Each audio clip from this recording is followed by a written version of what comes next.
تم ہو حفیظ و مغیث، کیا ہے وہ دشمن خبیث، تم ہو تو پھر خوف کیا، تم پہ کروڑوں درود۔ ایک ضروری بات اور سن لیجیے آپ لوگ، اور وہ یہ ہے کہ آج کل پورے ہندوستان میں جاتا ہوں، جگہ جگہ ڈائبٹک پیشنٹ بہت ملتے ہیں، سمجھے نا، گردوں کے مریض بہت ملتے ہیں۔ تو میرے بھائیوں، یہ مرض کیسے ہوتا ہے آپ لوگوں کو میں یہ بتا دوں۔ یہ شکر کا جو مرض ہوتا ہے، شوگر پیشنٹ جو ہو جاتے ہیں، یہ پینکریاس کے خراب ہونے سے ہوتے ہیں۔ پینکریاس جسم کا ایک حصہ ہوتا ہے جس کے 3 پارٹ ہوا کرتے ہیں۔ ایک پارٹ انسولین بناتا ہے، دوسرا پارٹ گلوکوز بناتا ہے، تیسرا پارٹ اسے کنٹرول کرتا ہے۔ اگر انسولین بنانے والا پارٹ خراب ہو جاتا ہے تو انسولین بننا بند ہو جاتی ہے، گلوکوز بنتا رہتا ہے تو شکر ہائی ہو جاتی ہے، سمجھے نا۔ اور اگر گلوکوز والا پارٹ خراب ہوتا ہے تو انسولین بنتی رہتی ہے اور جو ہے اپنے شکر اس کی گھٹ جاتی ہے، کم ہو جاتی ہے۔ اور اگر اس کو کنٹرول کرنے والا پارٹ خراب ہو جاتا ہے تو کبھی شکر بڑھ جاتی ہے، کبھی شکر گھٹ جاتی ہے، یہ بہت خطرناک ہوتا ہے۔ مگر یہ پینکریاس خراب کاہے سے ہوتا ہے؟ تو یہ پینکریاس گاجر، مولی، گوشت، انڈا، مرغی، مچھلی، چاول، گیہوں، دال، اللہ کی پیدا کی ہوئی ان چیزوں کے کھانے سے خراب نہیں ہوتا، جی بے شک، سمجھے۔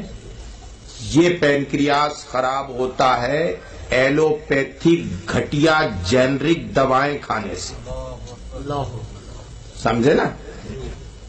ذرا سا کچھ ہوا، چھینک آئی، ڈاکٹر کے پاس بھاگے، زکام ہوا، ڈاکٹر کے پاس بھاگے، کمر میں درد ہوا، ڈاکٹر کے پاس بھاگے، سر میں درد ہوا، ڈاکٹر کے پاس بھاگے، یا دکان پہ چلے گئے، ذرا دے دینا بخار کی دوا، اس نے اٹھا کے دے دی۔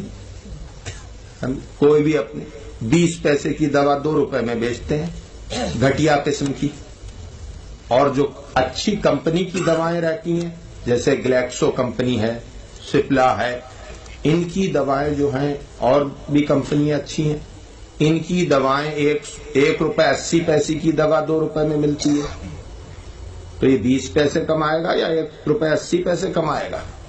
اس چکر میں یہ جینرک دوائیں بیچتے ہیں، جو جگہ جگہ گھروں گھر ہمارے یہاں اترانچل میں اور نوئیڈا میں اور پنجاب میں ادھر ادھر سب جگہ گھر کے اندر مشینیں لگی ہوئی ہیں، بوریوں کے جیسے سیمنٹ کا کٹے ہوتے ہیں نا، اس کے حساب میں کیمیکل لاتے ہیں اور مشین میں یوں کر کے اتنی چڈی پہنے ہوئے، سینڈو بنیان پہنے ہوئے، پسینے میں نہائے ہوئے بہار، بنگال، اڑیسہ، ادھر ادھر کے مزدور سب ڈالتے رہتے ہیں اور گولیاں بن کے نکلتی رہتی ہیں۔ وہی گولیاں جو ہے اپنے پیک ہو کر پنی میں خوبصورت آ جاتی ہیں، 2 روپے کی 10 گولیاں ہوتی ہیں، کلو کے حساب سے ملتی ہیں۔ ہمارے یہاں شاستری مارکیٹ ہے، وہاں پہ اتنے بڑے 1 کلو 2 کلو کے پیکٹ ملتے ہیں، اس میں لال، پیلی، کالی، ہری، سفید گولیاں ہوتی ہیں، اور وہ یہ ڈاکٹر خرید لاتے ہیں۔ 40 روپے کی 4000 گولیاں ملتی ہیں۔ کتنی؟ ہاں۔ اور آپ لوگ کیا سمجھتے ہیں؟ آپ سمجھتے ہیں 10 روپے میں کام چل گیا۔ گئے ڈاکٹر کے پاس، وہ ٹیبل لگائے ہوئے بیٹھا ہوا ہے، یہاں آلہ لگائے ہوئے انتظار کر رہا ہے کہ کوئی پھنسے۔ گئے اپنے، اس نے بھی اپنے کھولی ڈراز، ادھر سے ایک ڈبہ اٹھایا، ایک لال ڈالی، ایک پیلی ڈالی، ایک ہری اور ایک سفید ڈالی، 4 پوڑیاں بنائی اس نے، اور ان 4 پوڑیوں کی قیمت ہوئی 10 پیسے۔ آپ سے لے لیے 10 روپے۔ آپ نے کہا ڈاکٹر کے پیسے بچ گئے، 200 روپے فیس کے دینا پڑتے، 10 روپے میں کام ہو گیا۔ زندگی ختم کر دیتی ہیں یہ دوائیں، زندگی کا مزہ ختم کر دیتی ہیں۔ اعلی حضرت کے بارے میں ہمارے علماء کہتے ہیں اعلی حضرت نے یہ فرمایا، دیوبندی وہابی اس کے بارے میں یہ فرمایا ہو۔ اعلیٰ حضرت نے، مفتی اعظم نے ان ایلوپیتھک دواؤں کے بارے میں بھی فرمایا بے شک کہ یہ دوائیں مرض کو دور نہیں کرتی، نئے امراض پیدا کر دیتی، تمہاری جان کی حفاظت کے لیے بھی اعلیٰ حضرت نے فرمایا۔ مفتی اعظم 92 سال کی عمر تک ایلوپیتھک دوائیں استعمال نہیں کرتے تھے، اور میرے سامنے کی بات ہے، ڈاکٹر سر پکڑ کے بیٹھتا تھا، کہتا تھا ان کو کوئی مرض ہو تو ہم دوا دیں۔ واہ سبحان اللہ سبحان اللہ سبحان اللہ۔ ان کے تمام اعضائے رئیسہ سے ہی کام کر رہے ہیں، ٹھیک ہے، سمجھے؟ آتا تھا، دیکھ کے چلا جاتا، سمجھے نا؟ لوگ لے آتے تھے عقیدت مند ڈاکٹروں کو پکڑ پکڑ کر، مگر کیا وہ استغراقی کیفیت میں تھے، اولیاء اکرام کی منزلیں ہوتی ہیں۔